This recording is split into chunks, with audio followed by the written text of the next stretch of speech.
Hey guys, it's Average and welcome back to the channel, and we are here with Simworks Studios PC-12. Now this is the 12/47, which is the 4-blade variant. We'll be looking at this and the 5-blade today, and as you can already see, custom numbers not working on liveries that are stamped with 1, of course. Now the PC-12 is a pressurized single-engine turboprop manufactured by Pilatus, as we mentioned, of Switzerland, since 1991. It's a high-performance utility aircraft. It has a big cargo door at the back and a main passenger door, and it gets used by a lot of operators, whether it be corporate or whether it be small regional airlines, air ambulances, in bush flying. It gets used in multiple different kind of angles for kind of much more rapid, more diverse purposes. So the Royal Flying Doctor Service was the launch customer of the aircraft, and it's one of its major users. And they see a lot of work with them. Now, the aircraft itself is, in terms of its functionality, able to get up to a cruise speed of 285 knots. She can stall at 67, which is very slow. Range is about 1,800 nautical miles, which is crazy. Service ceiling of 30,000 feet. She's pressurized, of course. Now, takeoff run to 50 feet is 2,600 feet, with a landing run from 50 to 2,100. So very capable. And she can burn it between about 66 gallons an hour, which is particularly good. So, without further ado, we're going to get inside here and we're going to take a look. And we are going to run some checklists once we've had a look around the aircraft. Now, my head's turned on here, so I'll just turn that off for a second. First thing, yes, it actually has it. I'll turn all these off because I put them on myself by accident. Whoopsie. Turn all this stuff off. Yes, we don't want any of that on. Right. Yeah, the heat kind of things are on there. Now, oh yes, this happens in a real aircraft, by the way. These will flop down. So, slide it up and out of the way. And then, oh, wrong thing. This up here, then you can move it out of the way. Now, if you're feeling lazy, you can just click the hub. And out it goes. Right, further ado, let's take a look outside, shall we? And have a look around. Now, we'll have a look as well here at a couple of the other variants whilst we're at it. Not just the cargo, because this is the cargo version, which, by the way, has here an open cargo interior. I have checked. I have not found a visible cargo for the interior. Unfortunately, I may be wrong. I could not find it. Sorry. Let's take a look at the exterior here. We've got underwing lighting pods there. Gear with our chocks there. These are basically conditional appearance for the chocks and for covers. They appear when the aircraft is currently basically set in its cold dark state, parking brake applied. They'll disappear once you turn things like batteries on. Yeah, there's even cables up there inside the landing gear bays. The front gear there. All the pipes and hydraulic lines are in place. Very nice. Now as I look at the wheels and the gear, it tells me a lot about the nuances and detail in a model. And it is detailed. There's the radar pod on the end. Pitot covers. The engine and all this beautiful detail. Now, before we go further on the outside, I want to do two things. You'll forgive me for this. It's the wrong button there. No! What did I do? I just reset everything. What did I do? Oh god, I have no idea what I did. Do you want to get out of the way? You gonna be cool? Yes, it's gonna be cool. Cool. There's something I can do here, and it's a click spot I haven't found. It'd be cool if one day we can take these things off by hand. Or is it? There's a click spot, and there's another click spot. Now we'll go back outside. So yes, as you can see here, we can open the engine compartment, which is really cool. We can do that with the quick view using the sim, and we can open various other ones here, which I think might be the water drain. Under there. Not sure if it works with turboprops the same way around, but you know, drain water from the oil, etc. in some pistons. Because the water or fuel drain valve should be under there as well, under the wing for the fuel tanks. I'm not sure if we can actually access those. It only seems to be visible from the interior cameras, so there's a thing there. That does look textured on, so I don't think we can. But nice to be able to do even just this, to be honest. Let me get back in there. We'll go back inside. We'll close this up, which requires me to go whoopsie doodle, click and close. And then click and close. And we'll go back into the cockpit. So let's go take a look at the passenger version of the 4-blade and then we'll take a look at the 5s. So apparently I started this one on the runway, so here we are with the engine going. This won't affect us really for our quick little demo as we go into the back here. And look at the terrifying passengers. Hi, you all look scared for your lives. No, yes, I'm about to fly. Quiet. Look, you can close the sunshades. Nobody will believe you, okay? Why are you shaking? Don't be afraid. So yes, seats. They do seat things. The passengers all look like they're being held hostage currently, which is about accurate for one of my flights. Yes. Passengers doing passenger-y things. Oh god, my camera's going crazy. Not sure why, but they all look horrified and don't want to be here. Otherwise, same up front. Okay, so we're in the VIP version, or the executive of the 5-blade, because we've already seen the 4-blade in its other variations, so they're basically the same. Right, now as you see here, the door that I have opened, right here, the seating of course being the big difference in this one, and this door is our lavatory. Now if you want to go tinkle tinkle or boom boom, you can do that here. Unfortunately you can't flush. There's even a mirror here which does not work sadly, so I can't check my hair. And we can have a little side door so we can ask for toilet paper. Or have a conversation while sitting on the toilet because reasons. Or grab a drink. And you'll see why. Because we can get drinks. We can get anything we want from here. Oh look, we've got magazines in this one. Slide that closed. We want to get some snacks, sodas, beers. Yep, we'll get that. Champagne. Ooh, little champers. Why not? Come on. How do I close you? There we go. Complicated drawers. That's what she said. Water bottles. Orange bottles. Unfortunately, Keenan or Cal, not orange soda. Now, of course, we have armrests here, which we can adjust if we wish to. That's my cat flap. Ignore that. And if we grab the seat itself, we can turn the seat so they can have a cozy, happy conversation with each other here, turned slightly towards each other, which is very sociable. Let's turn you back here so there's an aisle still to use. Oh, hello, jerky jerky. Sometimes the sim does this to me. I'm not sure why, but it tries to. These ones can be adjusted as well. Not that turning their seats makes much of a difference. So it's very similar passengers, of course, and they all look equally terrified and nervous. Now, I could tell you something about passengers, but I think I have to keep quiet about that. But keep your eyes on passengers in the near future, is all I'm going to say, when it comes to Simworks Studios. I know nothing. So yes, VIP variation. Let's get this thing started. Let's run some checklists here. Of course, we remove the control things. We'll put that down here. There we go. And let me pull up. I love when the sim decides to behave itself after the 45th time restarting. Okay, so checklists. Let's go with our pre-flight inspection. Master power switch is on and guarded. Right. On and guarded. Cool. Battery 1 and 2 are checked off. Everything's off here. The avionics generators, jet generators and avionics are off. Inverters are off. Battery switch 1 on. Battery 1 on. Okay, we're into ignition switch to auto. It is in auto. Fuel pump switches to off. External lights are off. I'm not going to do those off because I'm going to put it on again. So what's the difference there? Cooling system master is off. That's here. Probes are off. Those are all off. Those are all set to off. Battery switch 1 to off. Wonderful. Right. Okay, side panels will be microphones, checked mics. So that'll be down here for our microphones. Those don't need to be checked right now. EFIS switch is normal and armed. So left and right center panels. So EFIS, which are the EFIS ones? Norm, norm, norm. Yes. Armed. Yes.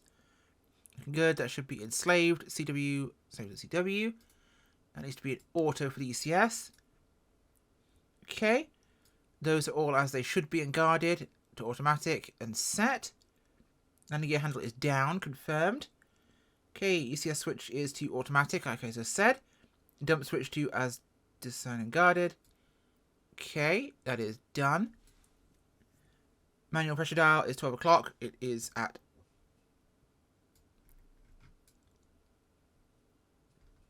looks to be... it says 12, that'll do.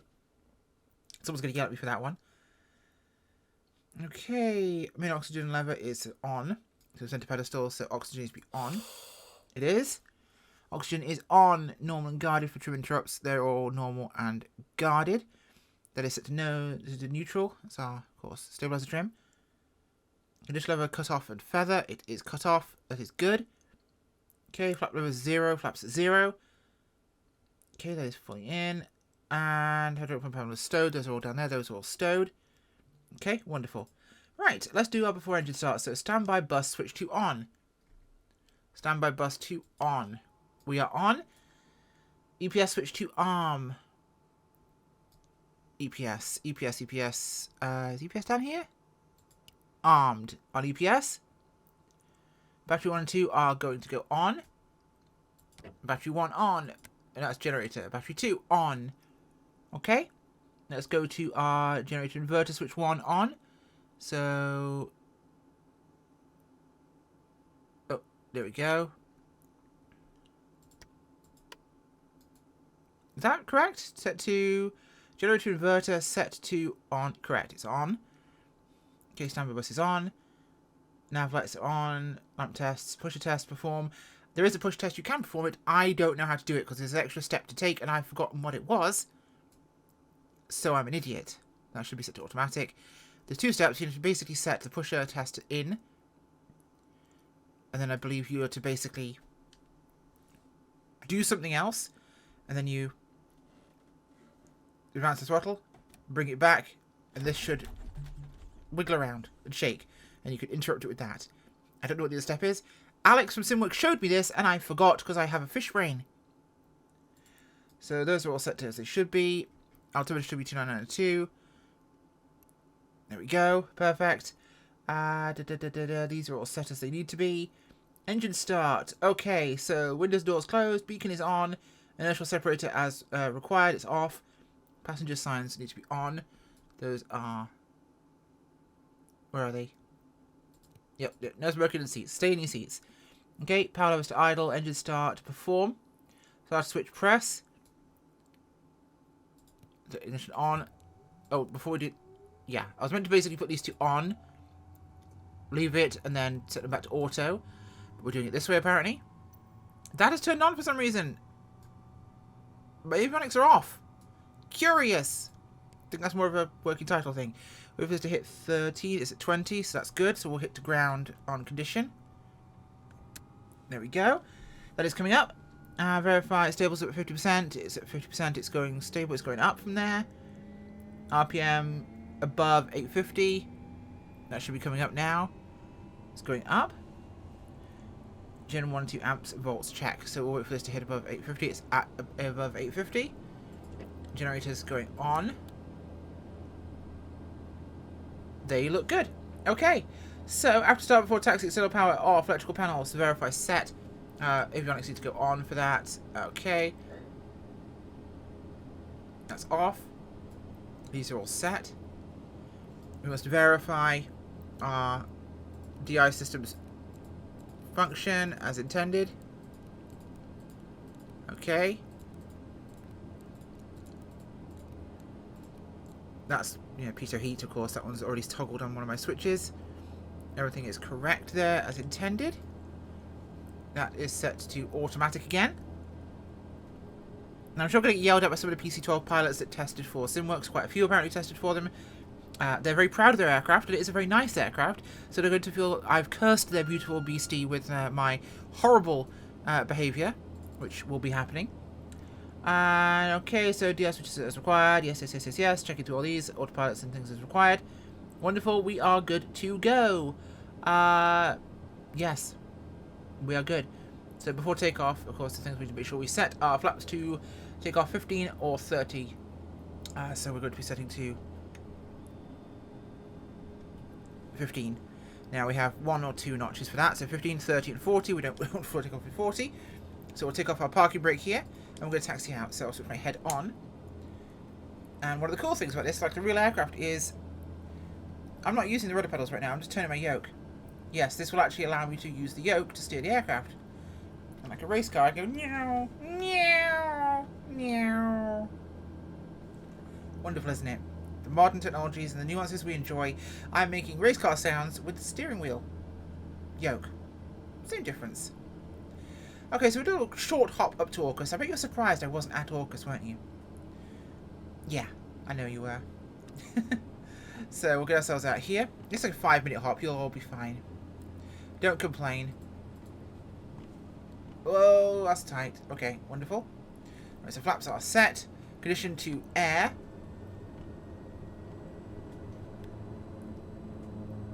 Let's get ourselves turned here. Now, the actual yoke and pedals are linked in the PC-12, even technically in the air, so it coordinates to an extent. But the amount it will coordinate will drop with your speed. So the faster you go, the less it will coordinate. A little bit of pull to the right down start with the amount of torque it has. It's holding a little bit of left pedal. There we go. We're looking good. Speed's coming up. 100 knots. We are technically good to start pulling back here. There we go. She lifts away nice and cleanly. Okay, we're clear of the runway. Positive rate, gear up. Flaps coming in. It will warn me on the flap indicator if I'm overspeeding my flap extensions. I'm going to pull my power back here until my flaps are fully in. Because if I overspeed, it will warn me on there. In fact, watch this. Let's speed up a lot. Warn me, darn it. Let me put the flaps out again. I'll deliberately put them down. Warn me. Come on. Tell me off for being bad. Yell at me. See, this is actually really nice glass scratching, by the way. It's perfectly subtle. Come on, yell at... There we go. Yep. It's screaming at me for being bad. What do I have set here? Oh, yeah. The de-ice boots. What about my de-ice boots? They're not on? I'm not icing. Yes, yes, yes, quiet. Stop yelling at me. Thank you. Okay, so we'll turn north here. That's where we need to be, over there. And she's fast. She's very fast, this aircraft. And honestly, a joy to fly. And again, so comparison here with Coronado, because this is what people are really going to ask. Is it worth it if I have the Coronado? Yes, 100%. Most stuff in this works. Now, there are some things that are full depth. There are some things that aren't full depth. But everything does, to an extent, work. The Benedict's King weather radar does not. That is something that's planned for down the line that will come along. Just like with the overall kind of inclusion of tablets in Simworks aircraft will come along too. So that will be a thing. Skyforce Sim, that's what that thing is there. Yes, this works for Skyforce Sim, in case you have that. If you don't, it will work eventually. I think this is the right direction. Yes, it is. Now we're going over there. Okay. So she flies beautifully. The autopilot, very, very simple to operate. Right now we're at, what, 1,500 feet? So I will set in here 2,000 feet on here. Now I'm going to set, as we are on GPS mode there, so autopilot on, yaw damper on. Nav. It will not capture, we're not close enough. I need to basically roll more this way. But altitude...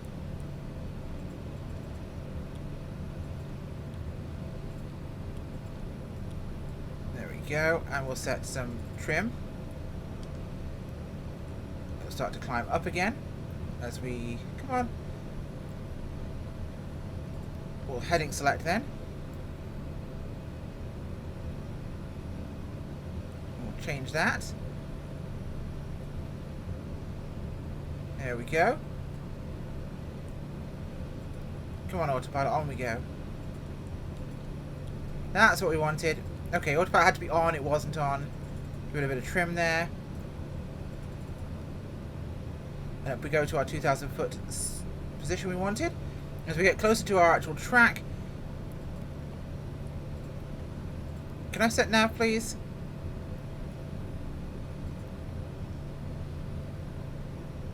It could be the nuance of not actually being close enough to my track for it to engage that. Come on. Why are you misbehaving now? You're embarrassing me in front of the kids. Screw it, we'll sit on this. But hey, the autopilot works. Autopilots do autopilot things. I don't want to fly an autopilot when I'm testing it. There's Orcus Island. So we'll overfly and we'll do traffic and we'll come in off the ocean side for once. So bring her around here. We'll start to slow her down. She's very quick, very, very, very quickly. We're over 200 knots right now after just a couple of minutes. And roll her level here. So compared to the Coronado, textures in the cockpit and exterior, what you get in terms of model variations, cargo, passenger, 4 and 5 blade, even clickable things on the outside, candy, along with the obviously systems inside and the functionality inside and the ability for things to actually all work and interact with each other, dramatically better. In sim performance is the same, if not better. In fact, their updated PC-12, which, because the first one had terrible performance, the new one, far better. Although it doesn't have the Apodyne system, of course, like that one. It's a different model. Better sim performance, much better, and looks nicer, and is more accurate. And you can play with more things, which is great fun. Okay. Bring the power back here.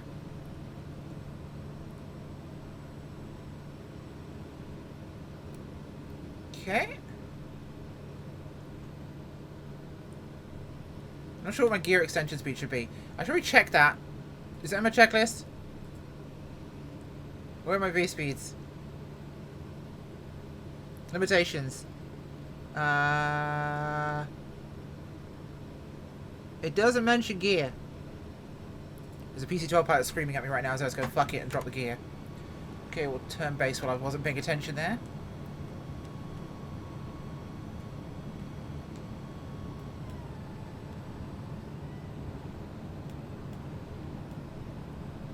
I'm once again dropping way too low here with this. So I'm going to try and pick the nose appearance and power. I've lost visual in the airport. I need to definitely climb because once again I've been an idiot here, so we'll do just that. I think it's over there. That would fit. Yes, it is. Okay, wonderful. Nose up. Let's give myself flaps to 30 for now. Yes, there she is. Power. Use this to climb. There we go. Power back. I always drop too much when I've been doing this. I've been needing to learn that. The PC-12 wants to nose down as I'm banking around a corner. So, let's roll her straight and level here, then we'll roll for final. Watch my speeds here, we're about 100 there. Stall 67, so we can afford to lose some speed. Rolling her onto final. It's a much nicer approach in this way, isn't it? You actually can see the whole runway. With no obstructions and weirdness to get in the way. Why don't I do this all the time? Flaps full. I've overshot a little bit in the turn, which I always tend to do. Hold this 100 knots, we'll let it drift down as we come down, so we're idling out the power. I've drifted past again. It's the downside of talking, you never actually get a chance to actually focus on the task at hand. Just flying the plane. And I have a lot of trim in there. Let's try and keep this alive. I'm drifting constantly back and forth like an absolute moron. Not sure why I'm doing this. It's always the performance anxiety and pressure of talking to you lot that makes me do this kind of thing. And then I come along and we have the nuance to actually come down and land and everything works itself out. Give me a bush strip and I'm fine. Give me a big open runway and I'll screw it up. Every single time.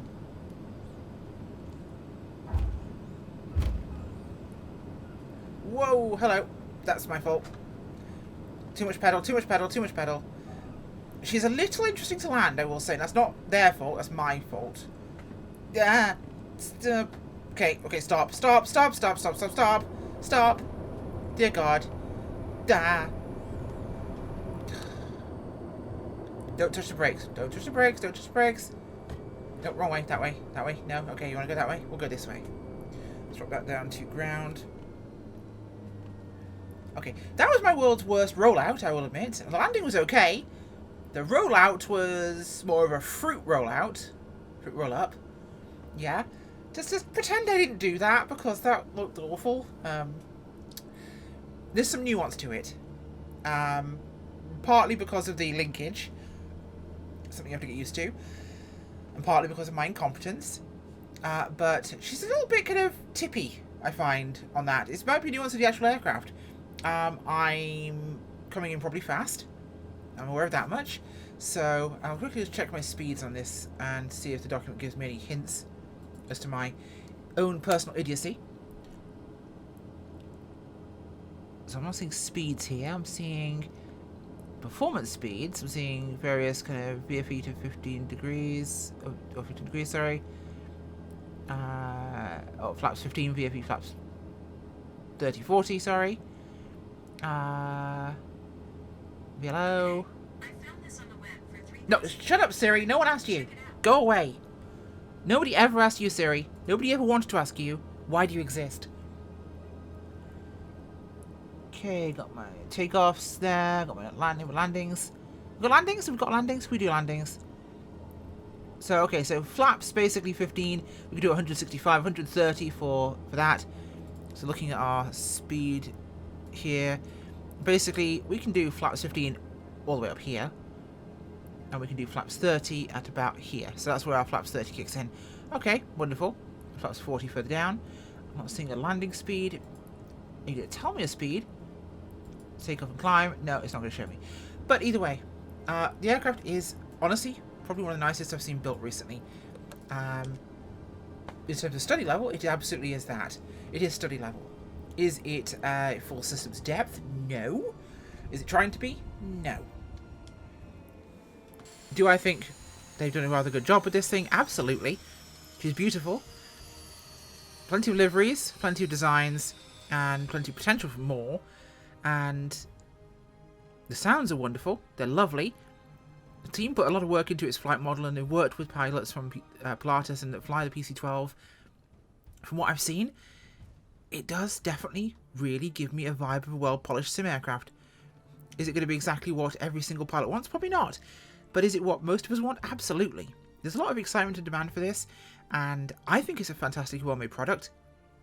Yes, I was given a copy of this for the record. I am previewing it because I was given a copy. Would I criticise it? I don't know the price yet. I can't criticise the price. I don't know it. I do not know the exact release date. That's another factor as well. Those details will come with time, and I'll be doing some flights with this in the meanwhile, of course, just seeing how she runs. So watch this space regarding that.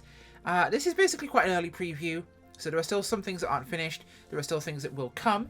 So don't take this as a finished product. Take this as what it is. It's a beta. We're allowed to preview it. Criticisms? I'd like to see visible cargo. That's one. I would have liked to have had a tablet function straight away to control things like visibility things, opening and closing those hatches. Would be nice if we could do it separately without having to go into those views. If they had a tablet, I could want to control those openable hatches, showing things like the various candy features. That would be nice to have as well, and other variations and things along those lines. It would also be great for controlling visibility with cargo. Would love that. Otherwise, she's pretty good, to be honest. I can't find a lot to criticise. People with more kind of focus on IFR flight might. I can't.